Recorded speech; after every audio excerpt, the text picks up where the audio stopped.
रहा हूं कि हनुमान जी पूर्ण मनुष्य रूप में कैसे आए।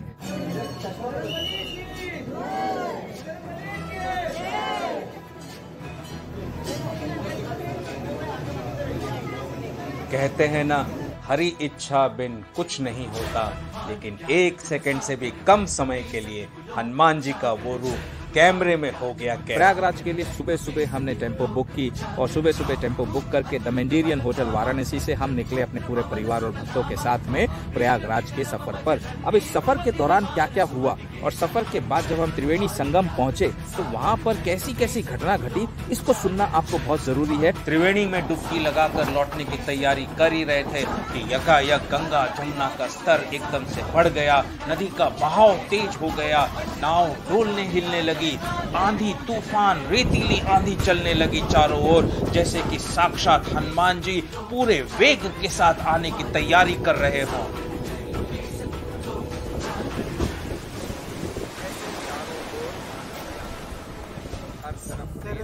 ये सब संकेत दे रहा था कि राम कथा शुरू होने वाली है और हनुमान जी आने वाले। कैसे हनुमान जी महाराज साक्षात मनुष्य रूप में आए रामायण सुनने के लिए, राम कथा सुनने के लिए।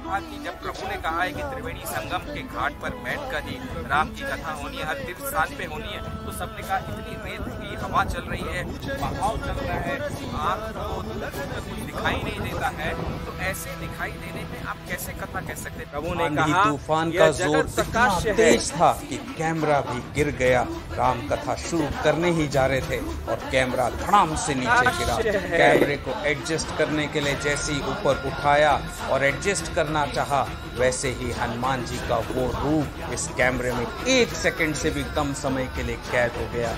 ये हनुमान जी इस रूप में आए, हाथ में झाड़ू लिए, जैसे वो गदा ने झाड़ू का रूप धारण कर लिया और हनुमान जी ने गरीब व्यक्ति का रूप धारण कर लिया। राम कथा सुनने के लिए इस स्थान पर वे पूरी रामायण कथा होते हुए बैठे रहे, कैमरे के डंडे को भी पकड़कर मेरे सामने बैठे रहे और पूरी राम कथा उन्होंने सुनी।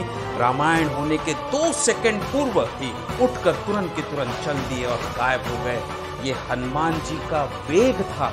सुबह 9:30 बजे तो 43 डिग्री टेम्परेचर था और 1:30 बजे के करीब वातावरण ऐसा चेंज हुआ कि गंगा जमुना सरस्वती का लेवल ऊपर बढ़ गया, पानी का बहाव बढ़ गया, आंधी रेतीली तूफान चलने लगी और हनुमान जी आए।